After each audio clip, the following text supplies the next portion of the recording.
webinar entitled Energy Sector Recruiting and Career Advice Webinar Series. This is the third in our series, hosted by Chiara Prete at Penn State University, along with distinguished scholars that represent the recruiting and the profession of energy economics.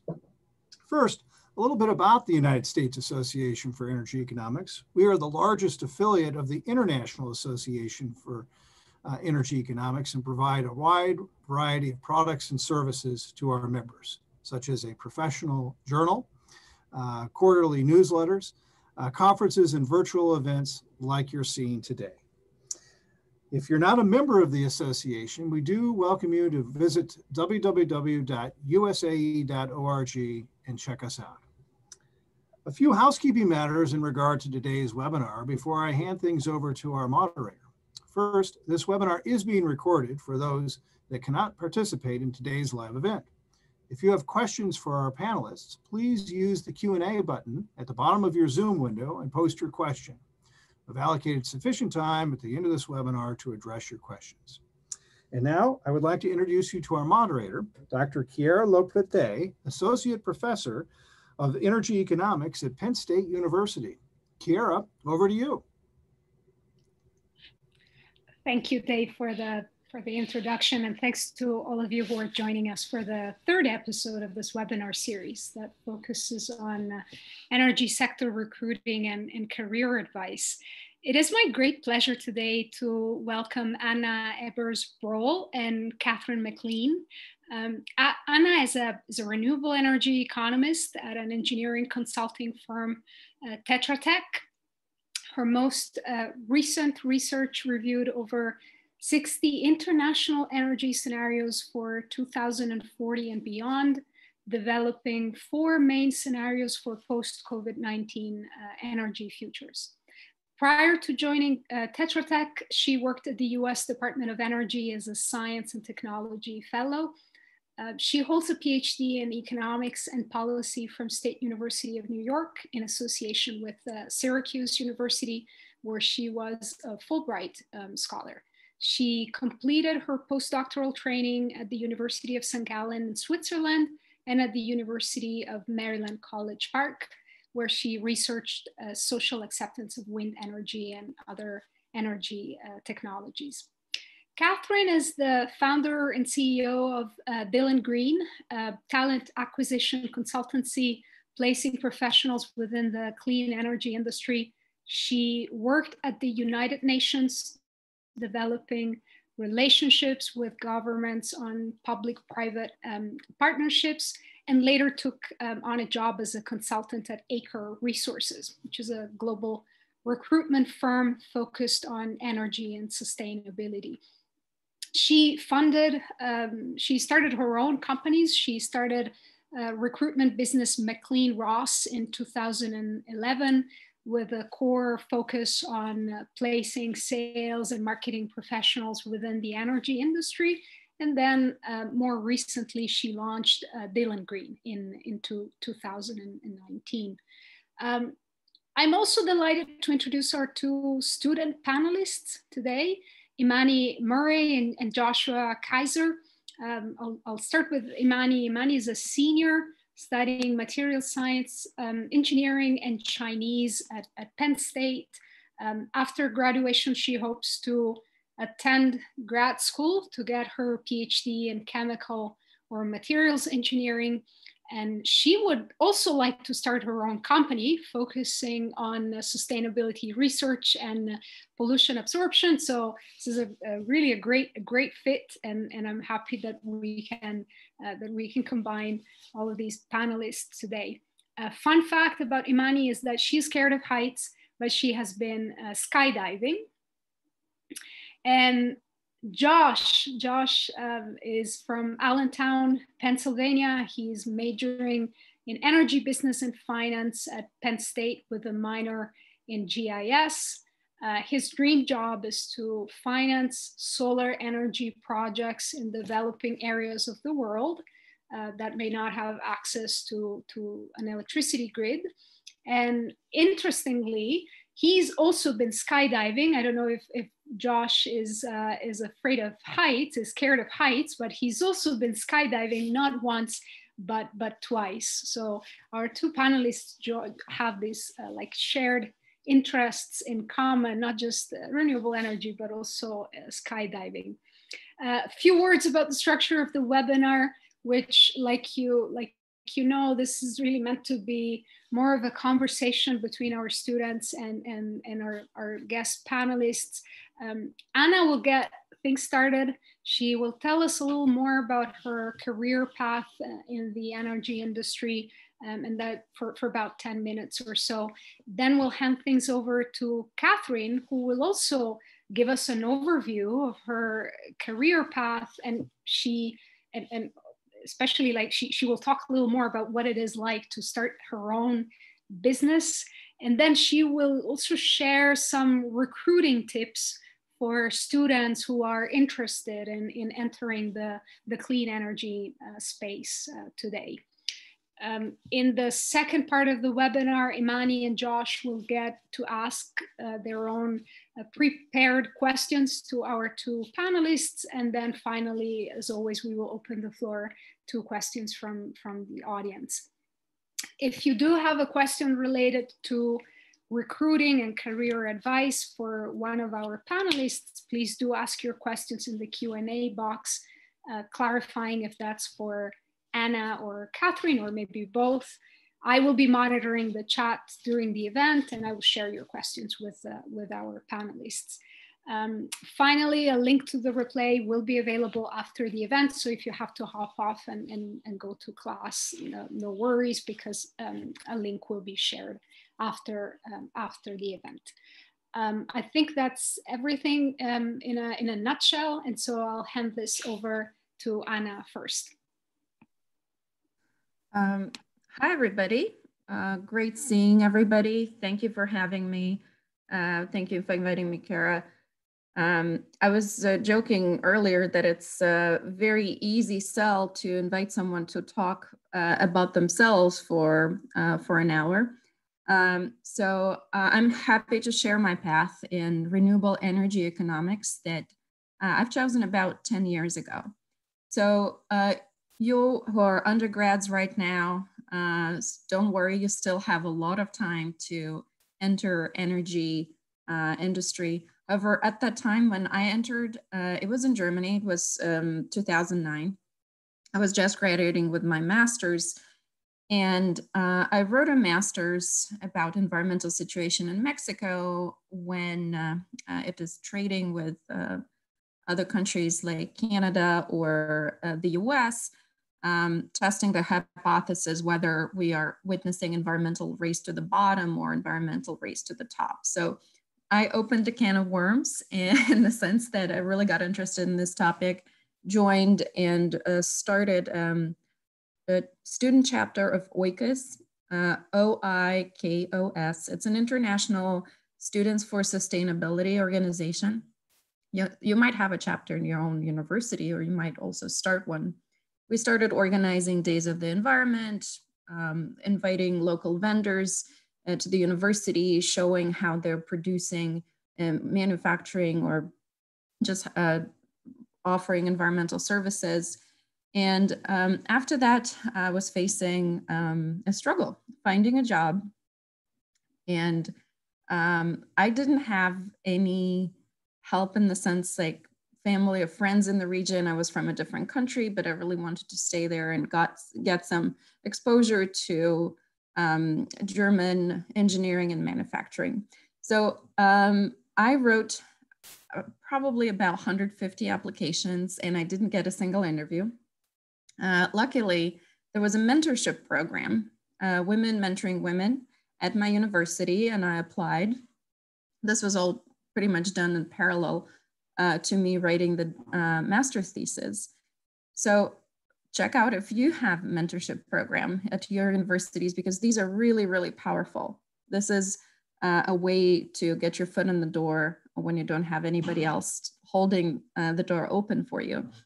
So I lucked out after talking to my mentor. She said she can think about 3 organizations who would want to hire me immediately.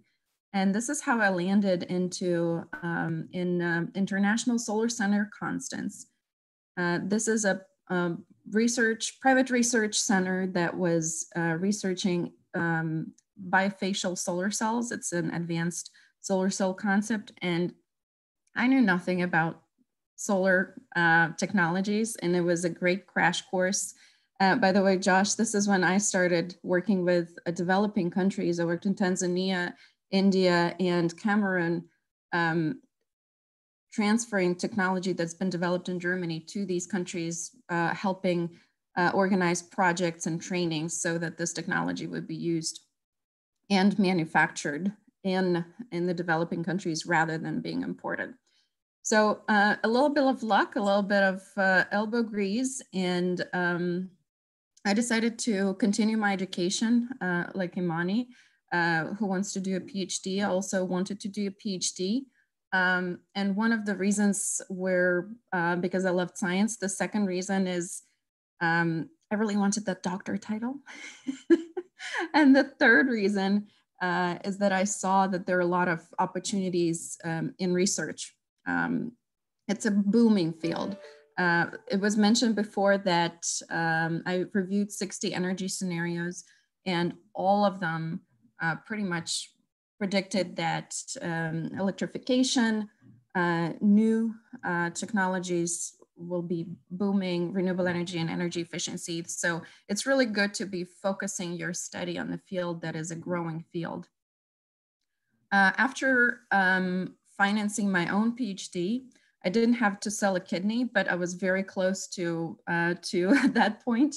I completed my PhD in 4 years, keeping myself barely afloat with the teaching and research assistantship that I had, with generous support from Fulbright, who helped me finance 1 year of my study. I pushed through. There is life after dissertation. And I realized that I could be a great researcher, but there are also other strengths that one has, and these can be also applied in industry and government. So basically, if you go and look into a research career, you can be flexible choosing whichever sector you want to work in. In the end, it makes sense to stick with one, but there is nothing that should hold you back from trying different ones, and this is what I did. So after I completed my PhD, I did a postdoc, so I was following the usual academic path. Go to do postdoc, preferably at a very good school with a professor you admire.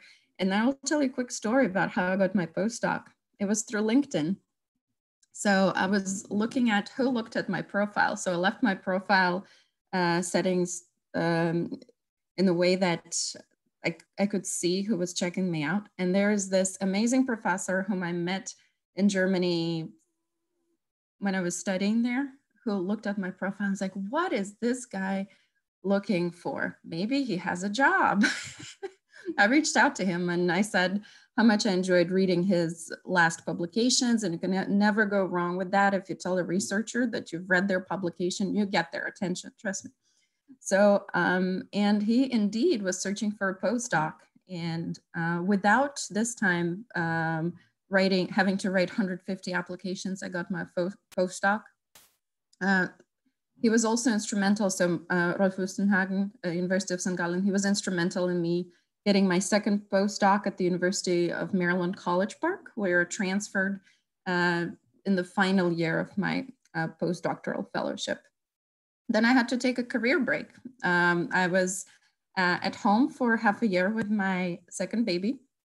And I think it's also, it was the fastest 6 months of my life. And actually I was doing a lot of work at that time too. So I pretty much don't have a resume gap. And after this, I switched the sectors. So instead of staying in the academia, I thought I will look what is out there for a researcher. Was lucky to be invited to become a fellow, a science and technology fellow at the US Department of Energy. Also check out their program. They're called ORISE Fellows, O-R-I-S-E. They're hiring twice a year. And these are great programs. There's also AAAS fellowship that you can check out. And you can apply even if you're undergraduate, if you're a graduate student, or even if you have completed postdoc like myself. There are different levels to that. And after about a year in the government, so it was a temporary position, I thought like, hey, gee, let's do something different again. And lo and behold, Tetra Tech was hiring. It's an engineering company, and now I'm doing a lot of advanced analytics for Tetra Tech and working with large data sets with high frequency data. I didn't study this at school, but taking right classes at school really supported this career switch. So I pivoted a little bit from being the traditional economist, doing regression models, to more of an economist who's doing data analytics and consulting. So that's my spiel, and I'm happy to yield the floor and take any questions you might have later. Thank you very much, Anna. This was quite a lot of information packed in this very nice overview of your career path. I guess unless there are questions, I don't see any questions right now. So maybe I'll hand things over to Catherine, who will also tell us, like we said, a little bit about herself, and then some recruiting tips at the end. Thank you, Chiara. So I'm Catherine McLean, founder and CEO of Dillon Green. Definitely not as intelligent, book smart as Anna. What a distinguished academic career she's had. I went to George Mason. I got a degree in marketing, and basically after I graduated from George Mason, I decided to work for DHL. I did corporate sales for DHL. I chose DHL because I really wanted to live abroad. Having been from New York and kind of grew up in the Northern Virginia area, I was very used to meeting people from all over the world, but hadn't been anywhere as a typical American. So I thought, let me find a job that gives me an opportunity to travel. So after a few years at DHL, I moved to London. And was with them for a very brief period of time before I got headhunted by a firm called Robert Half to be a recruiter. I had never thought of being a recruiter in all of my days. I thought, I was very passionate about sales and marketing, never thought about recruitment. I gave it a shot. It was an American firm. I think at the time, being in London, I was very homesick. So joined them and did recruitment for accounting and finance within the commercial industrial sector.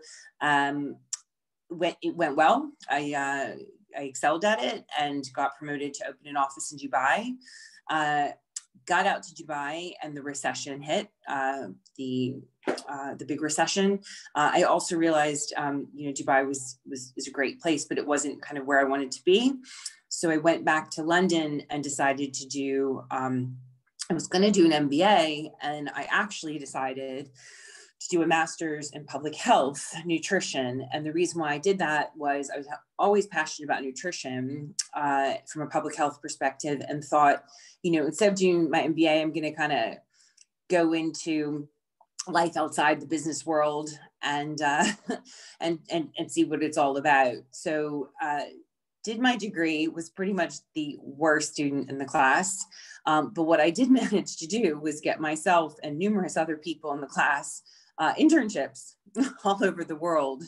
And I realized, you know what, I'm kind of good at finding people jobs. So maybe I should just stick with finding people jobs. So after 6 months in Rome, working for the Food Agriculture Organization, which was an amazing, amazing experience, but just sort of solidified that the NGO world just wasn't for me. I came back to London and decided to go back into recruitment, but work for a company that was doing something positive in the world. So I could kind of merge that recruitment expertise with something positive. And so that was Acre Resources. And because I had such an extensive sales background, they said, we'd like you to place sales professionals within the clean energy industry. And that sounded a lot more fun to me than placing accountants. So that's what I did. And 6 months after I joined, I realized the market was very good.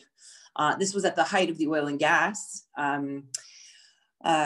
sector. So lots of recruiters were going to oil and gas, and I decided I was going to go to the other direction. And because of that, the market was good. It obviously wasn't as good at the time because it's 2011 as oil and gas, but there was a lot less competition. So I set up my own firm. When I set up McLean Ross, I had 2 years of recruitment experience, which is kind of crazy looking back on it. But I always knew I wanted to work for myself. I just never knew what I should do.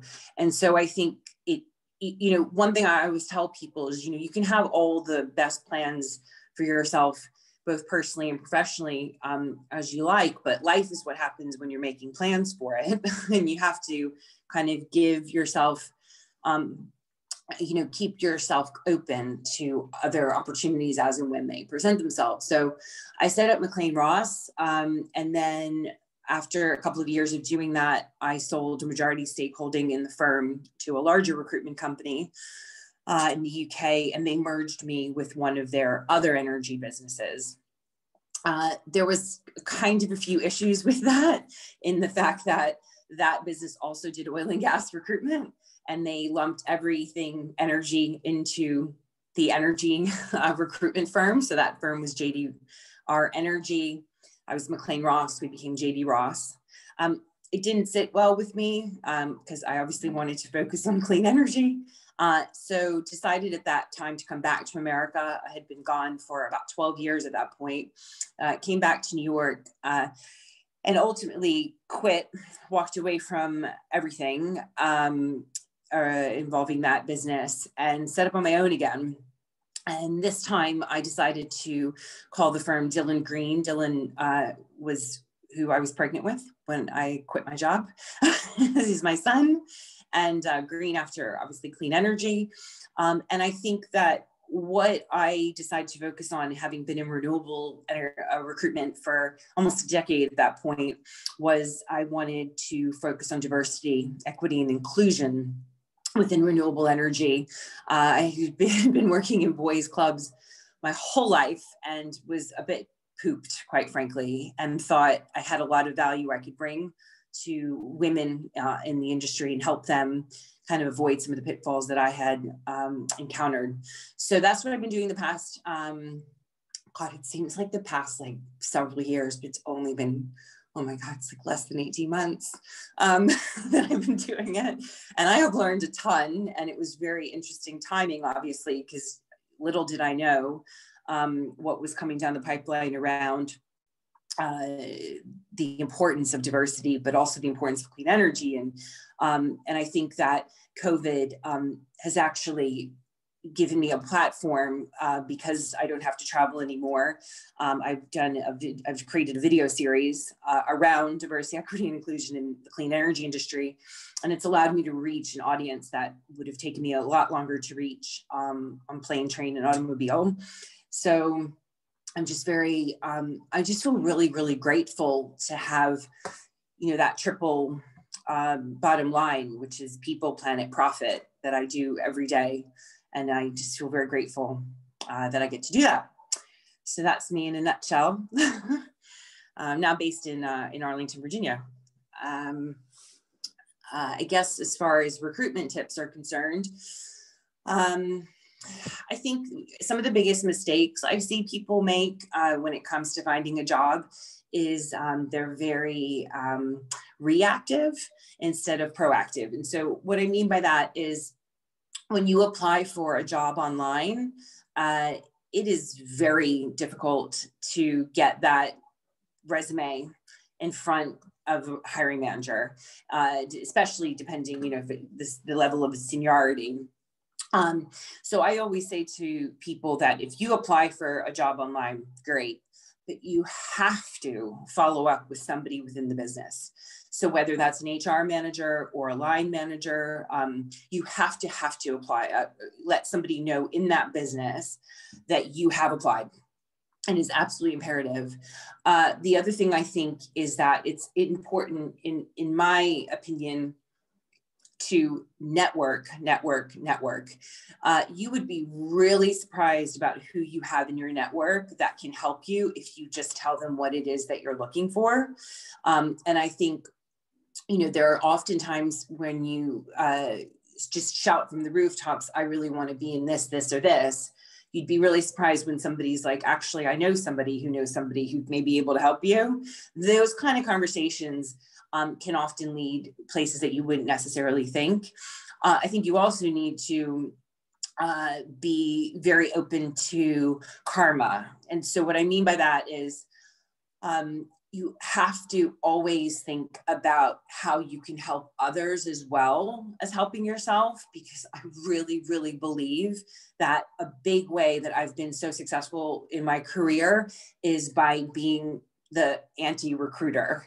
And so, you know, I lose fees because I do what's right. And so what I mean by that is there's oftentimes, I know a company won't use me for recruitment, but I know a candidate is perfect for the job.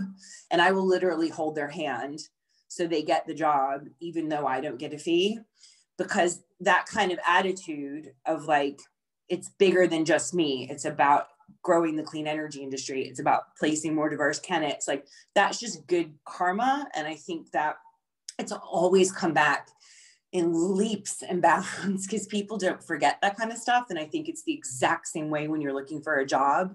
It's so important to think about yourself, yes, but also to offer if you can help your own network, because people will then go more above and beyond for you than they may have had previously.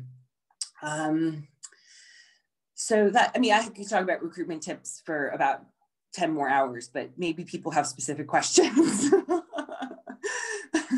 Oh, well, thank you. I think you already gave us food for thought. And maybe just if I don't see any questions right now, but maybe just to quickly follow up on something you said about networking, which yeah.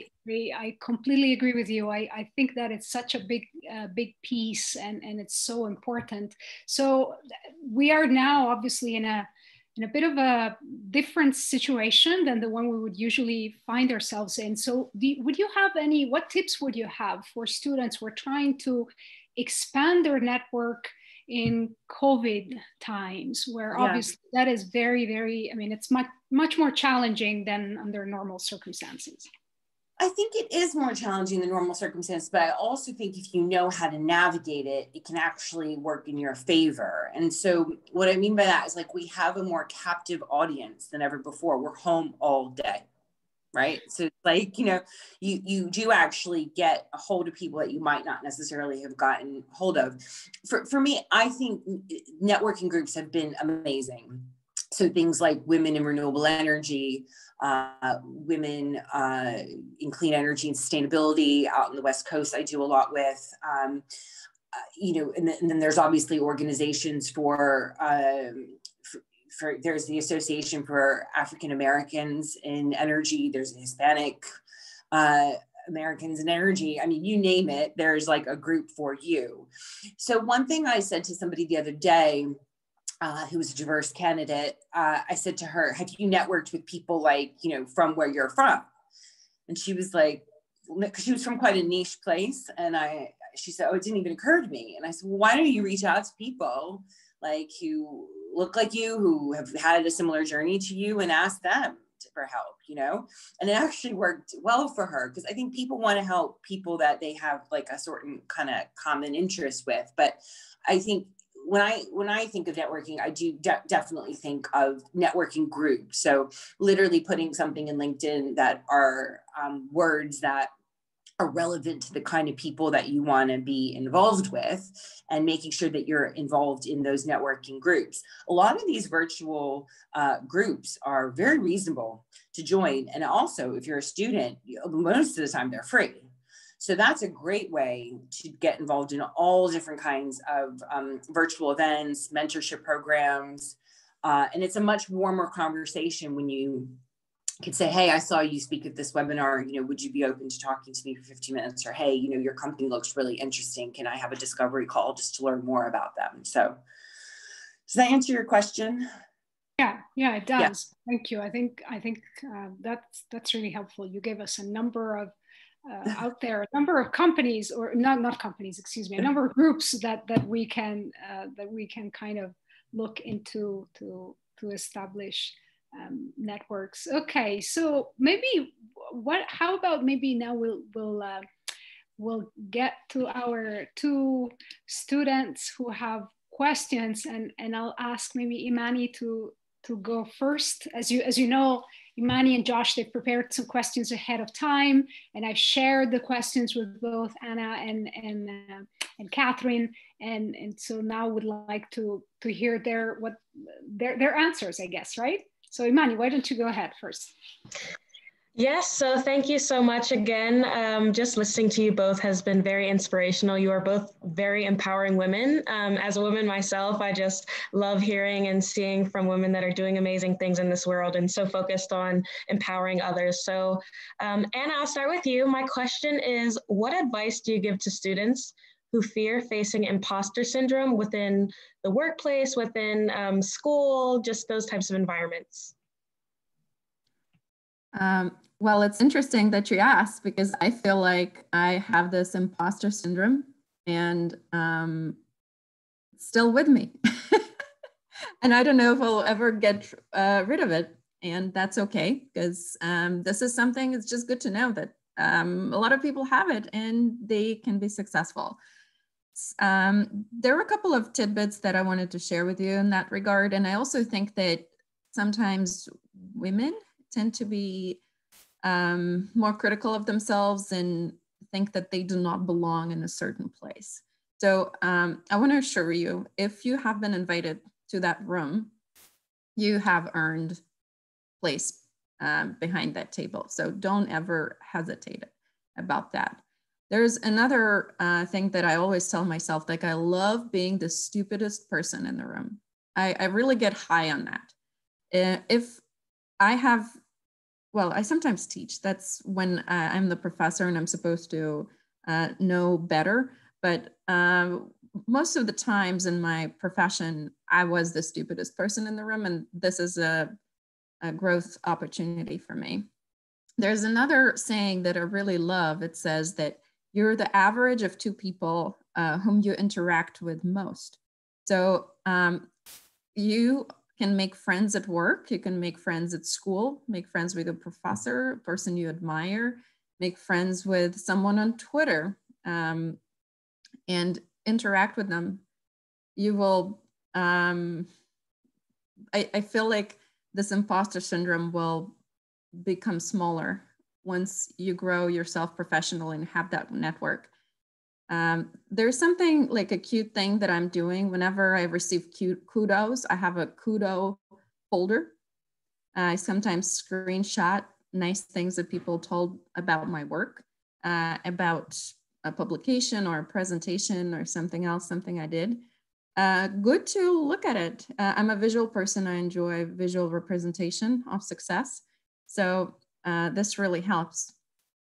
And finally, if you haven't looked at a specific TED Talk by Amy Cuddy, C-U-D-D-Y, it's called Fake It Until You Make It. And this is the best TED Talk I've ever heard. This talks about an imposter syndrome that she was suffering from. She's a brilliant professor at a top university, and she still had it. So, and her advice was to fake it, and nobody will probably pay attention unless you go live on a webinar like that, like today.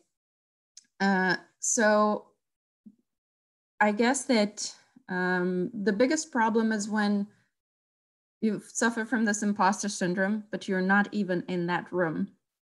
So this is where you have to create opportunities for yourself and basically speak up. I don't know how many people in the audience had that happening to you. You're in a meeting with a lot of senior vice presidents or people with a lot of amazing titles, and you're discussing a topic and you have this idea, but you think like, that must be a really stupid idea. So your imposter syndrome is telling you, no, that must be a really stupid idea. And then the vice president or the senior vice president says exactly the same idea you had, and everybody's just stunned. You're like, oh my God, that's the smartest thing I've heard all week. And then you're sitting there and thinking, would I have just raised my voice and said that? Because this is the leadership that you sometimes have to take and show in order to be seen. So even with imposter syndrome, just do yourself a favor, speak up, and this will be noticed, because leadership, it's hard to miss, and there are no silly ideas really. So that would be my long answer to that question. Well, I think, yeah. Oh, no, go ahead, Imani. Yeah. I was just going to say thank you so much. I mean, as a Black woman, I definitely have been in that scenario. And sometimes it's even harder when you do speak up and your voice is overshadowed. So thank you so much for that advice. And thank you for those resources to look at.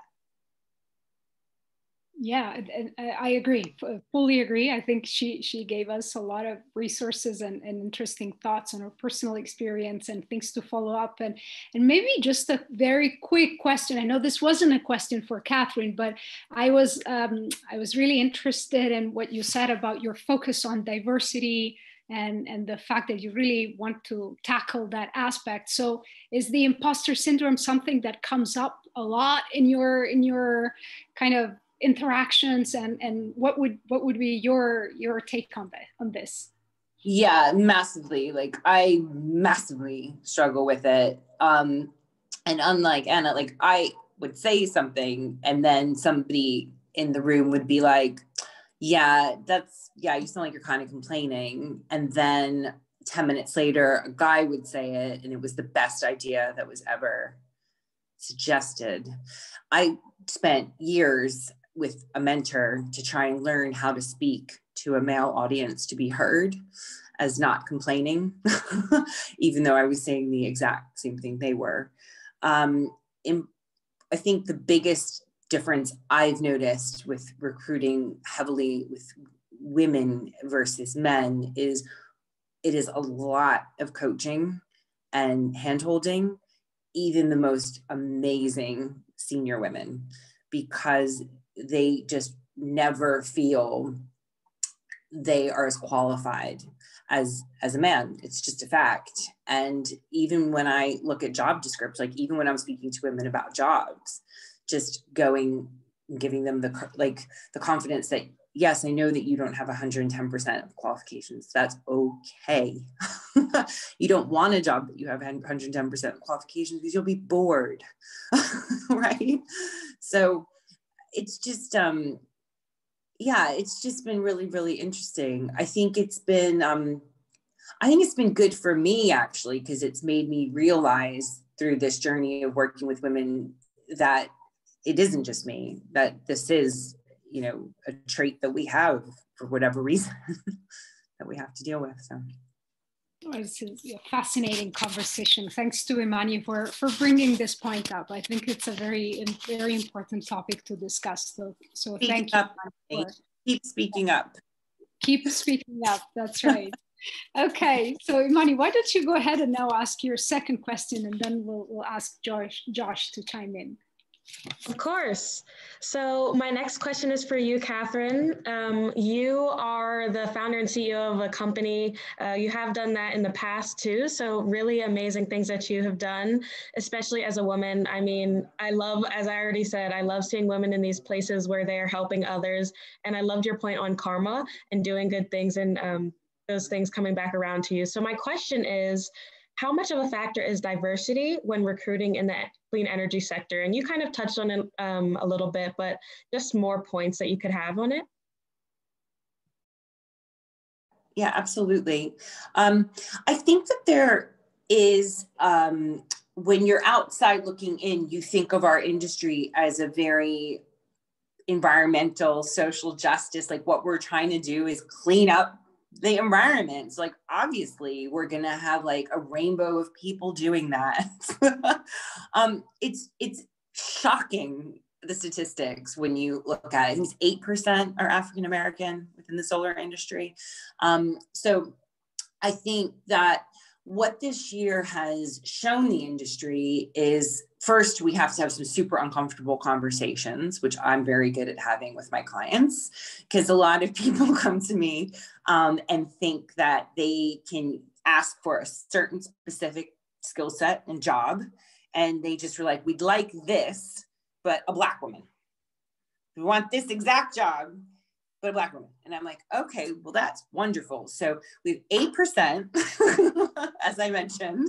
And I think the problem is that when you had such a history of not having diversity, where are the women leaders, right?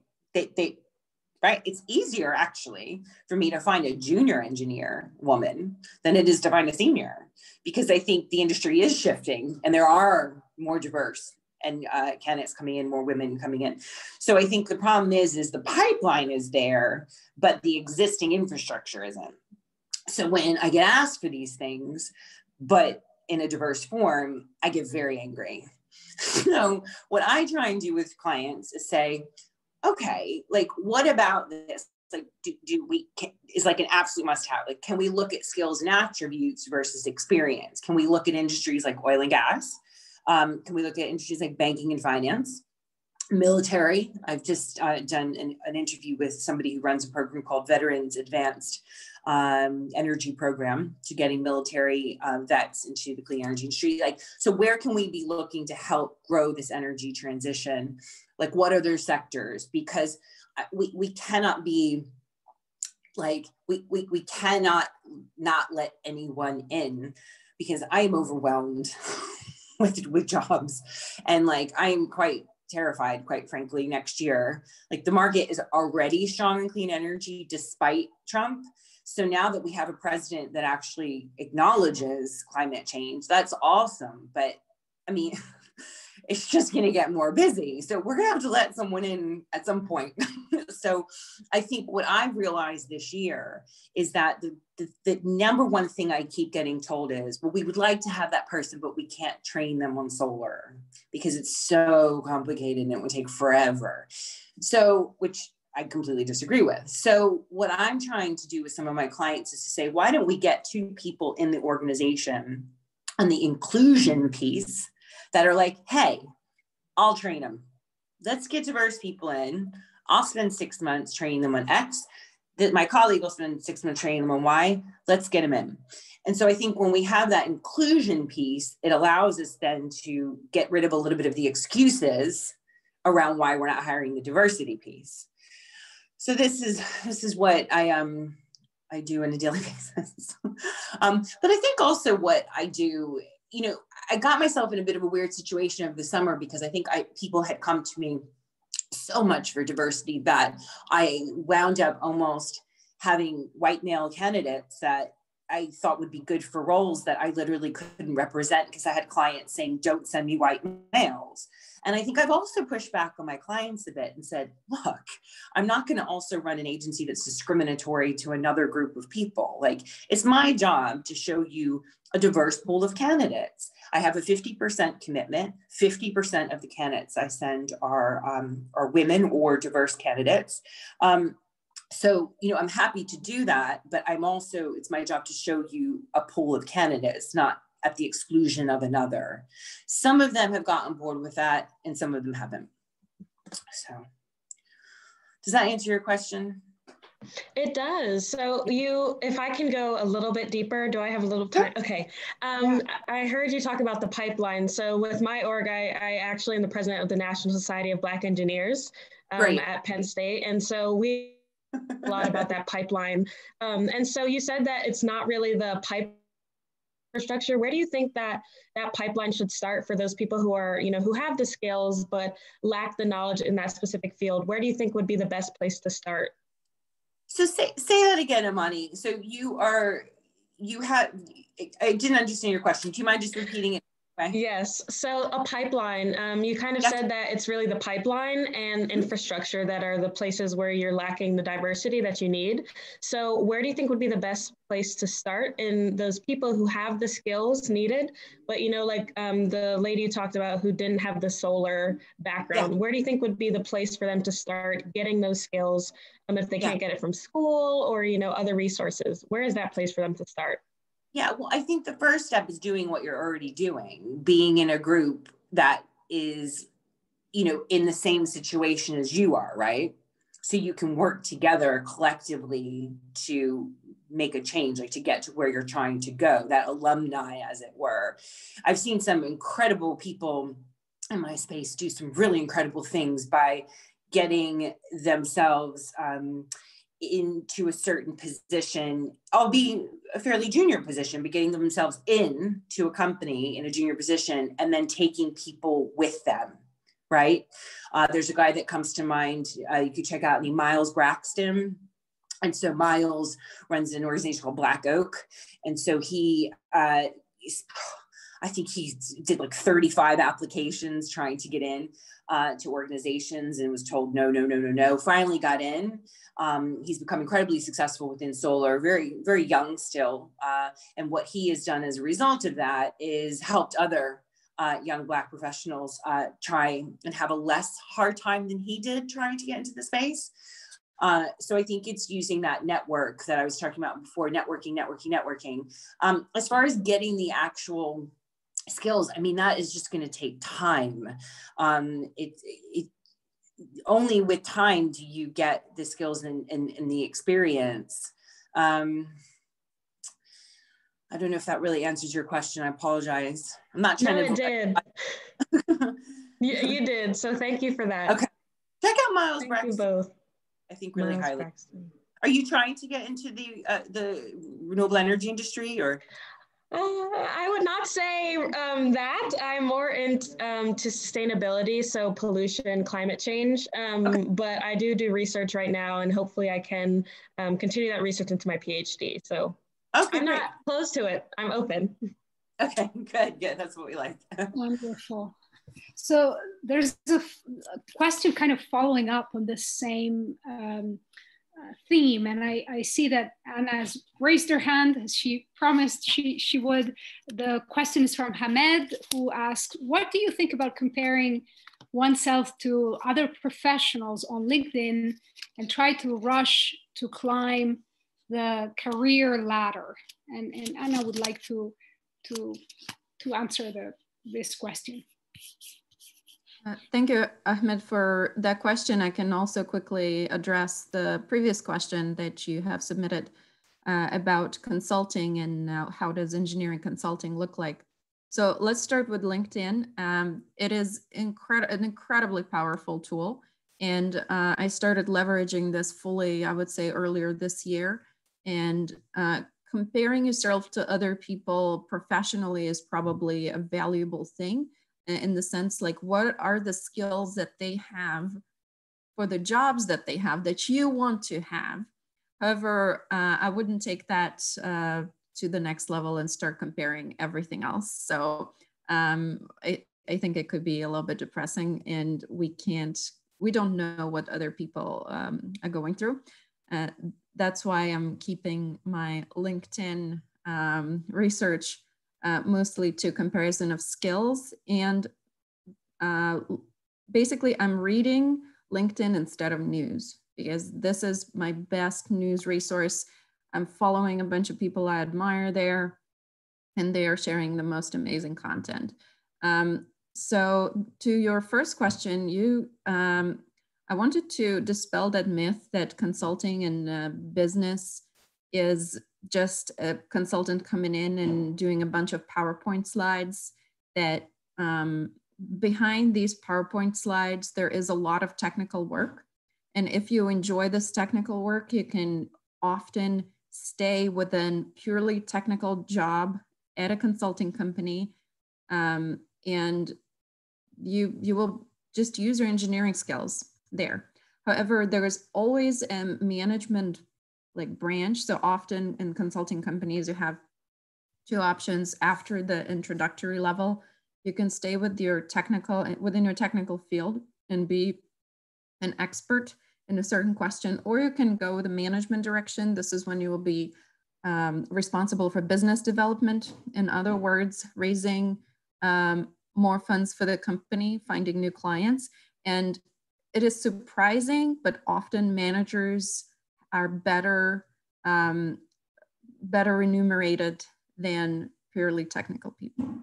So it is because it requires two separate skill sets. You have to be, when you're a manager, you have to both understand the technical side of things, but also be a good communicator, good people's person, good with numbers, good with maintaining relationships.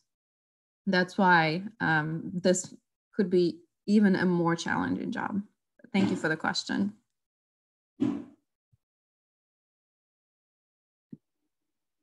Okay, so thank you, Anna. Maybe we can move to Josh's questions for Anna and Catherine. Josh, why don't you go ahead? Alrighty. First off, I'd like to thank you both so much for taking the time to join us today. It's really great to meet new professionals and talk to them, especially in this time when we're not talking to many new people at all. My first question kind of stems off that for Anna. What advice can you offer about how to first enter the renewable industry, especially during this pandemic? And what steps would you take if you were a student in our shoes? Mm-hmm. Excellent. I prepared a couple of points here. So I already mentioned LinkedIn. However, there are a couple of other sites that I frequent. One of them is Glassdoor. For example, if you research a company and you applied with them, I often check out their Glassdoor scores. If it's below 3, I probably don't want to work at the company. So this is when the employees give grades to the company. I also hang out, because I'm a researcher, I hang out at ResearchGate. I look at who has published on a certain topic, what are the working papers in the pipeline. And this is a great networking tool to leverage if you are interested in a career in research.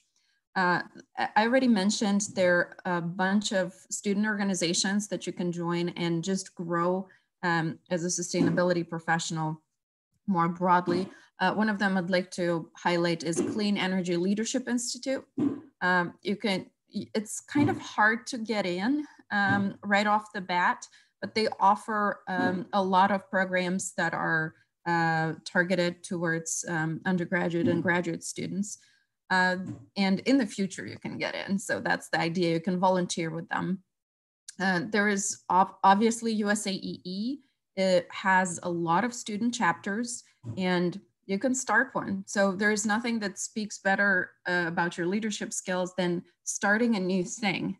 So if there is USAEE chapter at your university, go check it out. They might need help. You can become a vice president there or a president of a student chapter. It's a really good start. It opens the door, or you can start one. And this gives you access to a lot more resources and opens the doors to professors. Now, talking about professors, a lot of jobs require recommendation letters. And since most of you who are students haven't had an extensive work experience before, whom you're going to go to except your family and friends who can't recommend you enough, obviously, you will go to your professors. So some professors like Chiara Prete are clearly very passionate about helping their students, and I can't imagine how many requests for recommendations people like Chiara receive. However, building that relationship and having a strong recommendation from a professor is really, really imperative. I'll tell you a quick story about how I got into my Fulbright position at State University of New York. I was at a summer school in Prague, traveling. I did a lot of summer schools, enjoyed them greatly. And there was the most impressive professor there, Professor Emeritus from Clemson University. I talked to him a couple of times. I was active during his classes. Next thing I ask him for a recommendation letter. Even if it's one sentence from a really impressive professor, this will get attention from your prospective PhD advisor. And this is exactly what happened. My future PhD advisor at that time calls me up and says, how did you get a recommendation letter from this guy? So this is a little bit of luck and a little bit of planning. Another thing is to be intentional in your classroom. So by the time you've graduated, it's kind of late to start focusing on a certain subject. If you want to, for example, do technical work, take technical subjects. Don't take French literature in the 15th century. I mean, it's fun, but in the end, this is not what's going to get you a job.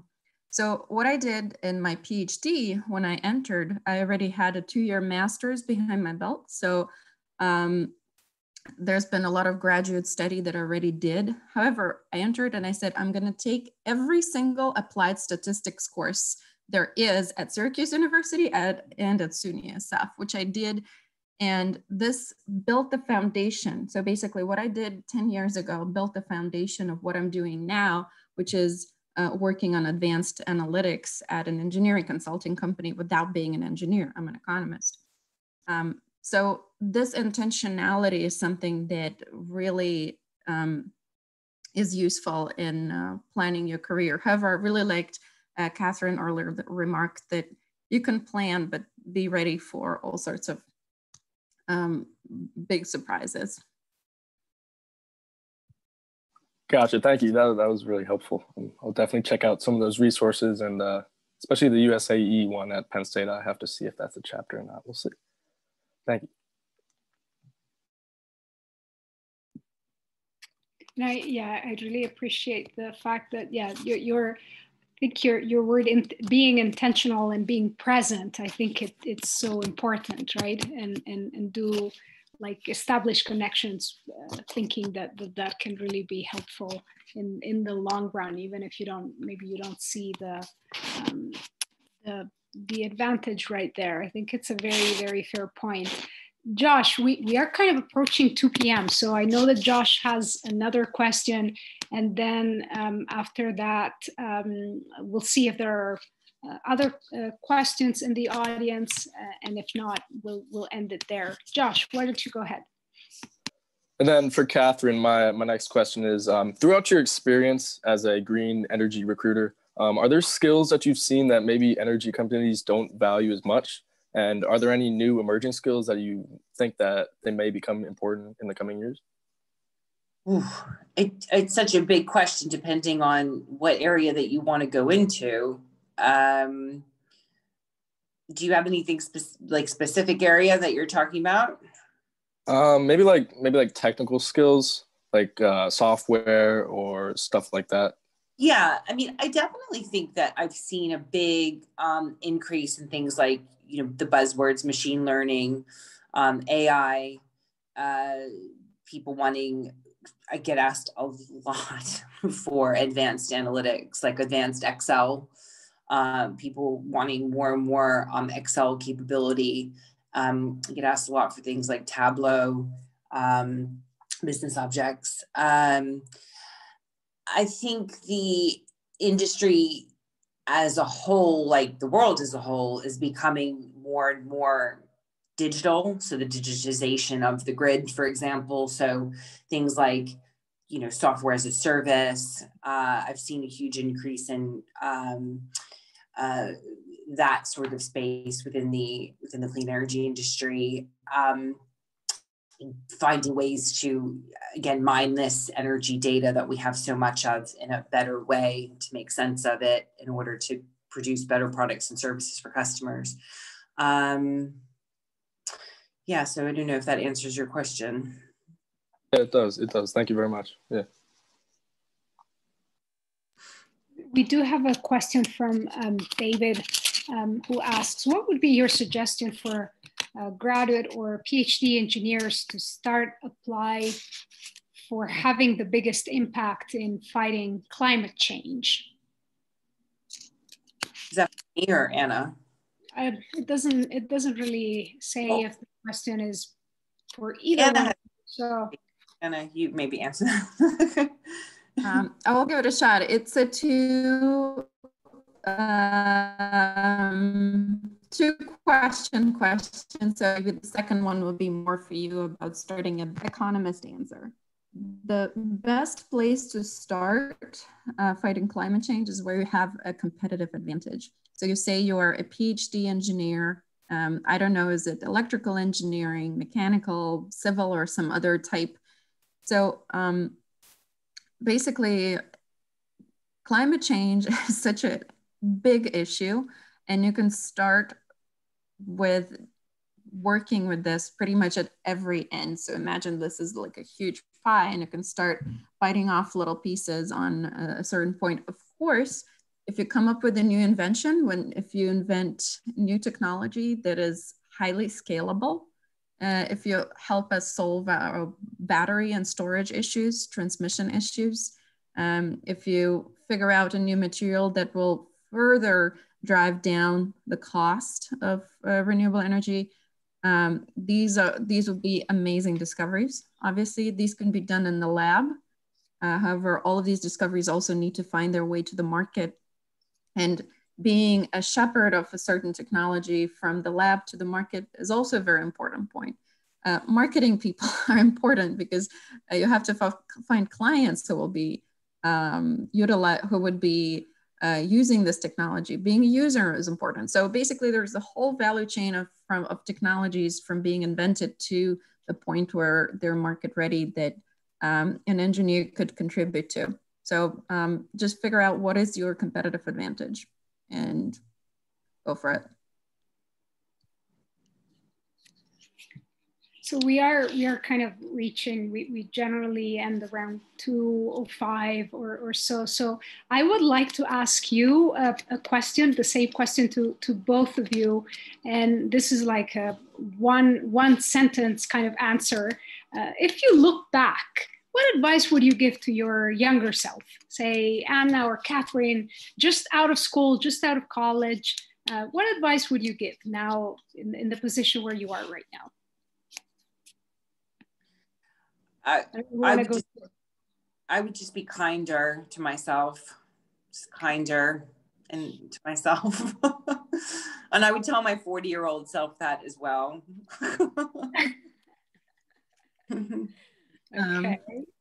I would tell Anna to do exactly the same mistakes she's done because this got me where I am now.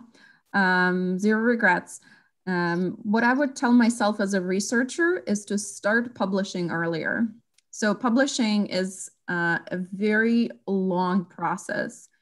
I feel like I could have started already as a master's student. I could have started in my first or second year of PhD, and I waited until the third year of PhD, and it takes a year or two to get the paper out. And this wasn't quite clear to me that this is the job description. So if you're a researcher, you publish or perish, it's still there. There are people who criticize it, but to be a successful researcher, your name has to be out there on papers, and it takes time. Wonderful. These are, yeah, very insightful and good comments.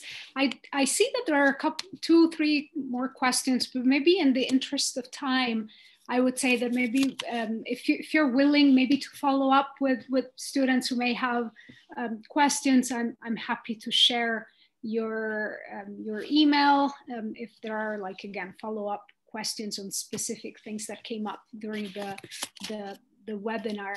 I would like to take this opportunity to thank you both for taking the time to join us today and to share insights, advice, suggestions. These are all very valuable, and students really get a lot out of these conversations. So thank you very much again for agreeing to do this. Wonderful to have you. And I think I'll hand this to Dave. Thank you, Dave. Oh, thank you, Chiara. And really, thank you to Catherine and Anna and our two students for simply wonderful questions. I've enjoyed this dialogue very much. You know, it's like peeling a banana, you know, or an onion, if you will. The more you get into this, the more you learn, and the more expertise you can bring to your offering. For someone that is looking for a new position, either entry or, you know, time for a change. So thank you very much, Chiara, for leading this series. I have learned that this will continue next year. So stay tuned for more good sessions like this. For all of you listening, please be aware this will be available on our Rewind, as well as we welcome you to visit www.usae.org, the United States Association for Energy Economics, where you can learn more about our association. Thank you once again for listening. Wish you a good rest of the day. Bye now. Yeah, same to you. Right.